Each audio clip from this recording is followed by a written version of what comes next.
കമ്പനിയിലേക്ക് വിളിക്കുകയാണ്. ഇവരിങ്ങനെ സക്സസ്ഫുൾ ആയിട്ട് കാട്ടിലെത്തിയെന്ന് അറിഞ്ഞപ്പോ കമ്പനിയുടെ ഓണർ കാണുന്നുണ്ടെങ്കിൽ ഭയങ്കര സന്തോഷമാവാണ്. ഇപ്പൊ ഇവര് തമ്മിൽ സംസാരിക്കുന്ന സമയത്ത് കമ്പനിയുടെ ഓണർ പറയാണ്, ചാൾസ് കാടിന്റെ ഉള്ളിലേക്ക് പോയ സമയത്ത് എന്തോ ഒരു രൂപം ആ ഒരു ക്യാമറയെ ആക്രമിച്ചിട്ടുണ്ടായിരുന്നില്ലേ, ആ ഒരു വിഷ്വൽസ് ഒക്കെ ഞങ്ങൾ സ്കാൻ ചെയ്ത് എടുത്തിട്ടുണ്ട്, അതിപ്പോ നിനക്ക് കാണിച്ചു തരാന്ന് പറയാണ്. ഇവർ നോക്കുന്ന സമയത്താണെന്നുണ്ടെങ്കിൽ ഗറിലേനെ മാതിരിയുള്ള എന്തോ ഒരു മൃഗമായിരുന്നു അത് ഒരു ഭയങ്കര ഡിഫറന്റ് ആയിട്ടുള്ള മൃഗമാവാൻ സാധ്യതയുണ്ടെന്ന് കമ്പനിയുടെ ഓണർ ഇപ്പൊ പറയാണ്. അങ്ങനെ ഓരോരോ കാര്യങ്ങൾ ഇവർ സംസാരിച്ചുകൊണ്ടിരിക്കുകയാണ്. ഇതിന്റെ ഇടയിൽ നമ്മുടെ ആബി അങ്ങോട്ടേക്ക് കളിച്ചുകൊണ്ട് ഓടി വരുന്നുണ്ട്. അവൻ അറിയാതെ ആ ഒരു ക്യാമറ തട്ടിയിടാണ് ഇപ്പോ. ഈ ഒരു കാര്യങ്ങളൊക്കെ കഴിഞ്ഞിട്ട് അന്ന് രാത്രി അവർ അവിടെ തന്നെ സെറ്റിൽ ചെയ്യാണ്. എല്ലാവരും ഉറങ്ങിയ സമയത്ത് ചുറ്റുമുണ്ടായിരുന്ന കാട്ടിൽ നിന്നും ഭയങ്കരമായിട്ടുള്ള കുരങ്ങുകളുടെ ശബ്ദം കേൾക്കാനായിട്ട് തുടങ്ങിയിട്ടുണ്ട്. ഇപ്പോ നമ്മുടെ ഹീറോയിനും എന്താ സംഭവിച്ചതെന്ന് അറിയാൻ വേണ്ടിയിട്ട് മെല്ലെ എണീറ്റ് നോക്കുകയാണ്. മൺട്രോയി ആണെന്നുണ്ടെങ്കിൽ ഇതൊക്കെ കണ്ടിട്ട് പ്രത്യേകിച്ച് അങ്ങനെ പേടിയോ കാര്യങ്ങളൊന്നും ഉണ്ടായിരുന്നില്ല. അവനോട് ഭയങ്കര റിലാക്സ് ആയിട്ട് തന്നെ ഇരിക്കുകയാണ്. ഇന്നൊരു പൗർണമി ദിവസമാണ്. ഇതുപോലുള്ള ദിവസങ്ങൾക്ക് കുരങ്ങുകൾക്ക് ഉറക്കം ഉണ്ടാവാറില്ല. ഇതൊക്കെ ഇവിടെ പതിവാണ്. അതുകൊണ്ട് തന്നെ ധൈര്യമായിട്ട് കിടന്ന് ഉറങ്ങിക്കൊള്ളാനായിട്ട് മാൻഡ്രോ ഇപ്പൊ പറയാണ്. ഇപ്പൊ പിറ്റേ ദിവസം രാവിലെ ആയിട്ടുണ്ട്. എല്ലാവരും അവരുടെ ആ ഒരു യാത്ര അത് വീണ്ടും തുടങ്ങിയിട്ടുണ്ട്. ഇപ്പോ അവര് നടന്നിട്ട് ആ ഒരു താഴ്വാരത്തിലുള്ള റെയിൻ ഫോറസ്റ്റിന്റെ ഉള്ളിലേക്ക് കയറാണ്. ഇവർ ഉള്ളിലേക്ക് എത്തിയ സമയത്ത് തന്നെ ഭയങ്കരമായിട്ട് മഴ പെയ്യാനായിട്ട് തുടങ്ങിയിട്ടുണ്ട്. അങ്ങനെ കുറെ ദൂരം നടന്നിട്ട് മെല്ലെ അവിടെ സെറ്റിൽ ആവാണ്.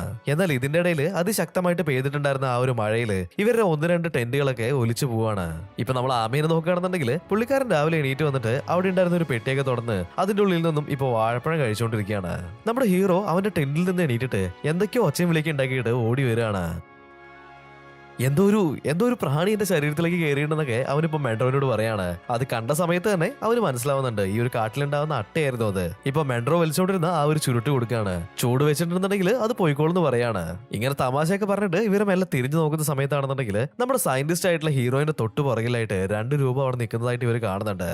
അവരിപ്പോ മൺട്രോന്റെ അടുത്ത് സിഗ്നൽ കൊടുക്കുകയാണ്. ഇപ്പൊ മൺട്രോ മുന്നോട്ടേക്ക് വന്നിട്ട് ഈ ഒരു കാട്ടുവാസികളോട് സംസാരിക്കാനായിട്ട് തുടങ്ങിയിട്ടുണ്ട്. ഇപ്പൊ മൺട്രോ അവരുടെ ഭാഷയിൽ സംസാരിച്ചതുകൊണ്ട് തന്നെ അവര് മെല്ലെ നമ്മുടെ മെൻട്രോനോട് ഇപ്പൊ ഫ്രണ്ട്ലി ആവാണ്. ഞങ്ങൾ കാടിനുള്ളിൽ കഴിഞ്ഞ ദിവസം ഒരു വെള്ളക്കാരനെ കണ്ടിട്ടുണ്ടായിരുന്നു. അവന്റെ ഷർട്ടിലാണെന്നുണ്ടെങ്കിൽ TC എന്ന് പറഞ്ഞിട്ടുള്ള 2 അക്ഷരം എഴുതി വെച്ചിട്ടുണ്ടായിരുന്നു എന്നൊക്കെ അവിടെ ഉണ്ടായിരുന്ന മണ്ണില് അവർ എഴുതി കാണിക്കുന്നുണ്ട്.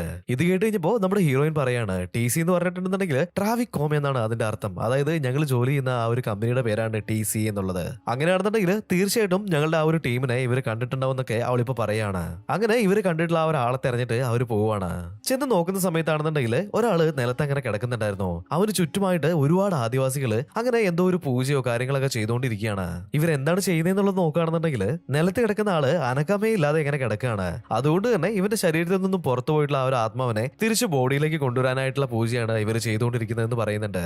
പെട്ടെന്ന് ഇവർ പോയി നോക്കുന്ന സമയത്താണെന്നുണ്ടെങ്കിൽ അത് ചാൾസ് അല്ലായിരുന്നു. എന്നാൽ ഇവരുടെ കമ്പനിയിൽ തന്നെ ജോലി ചെയ്തിട്ടുണ്ടായിരുന്ന മറ്റൊരു എംപ്ലോയി ആയിരുന്നു അത്.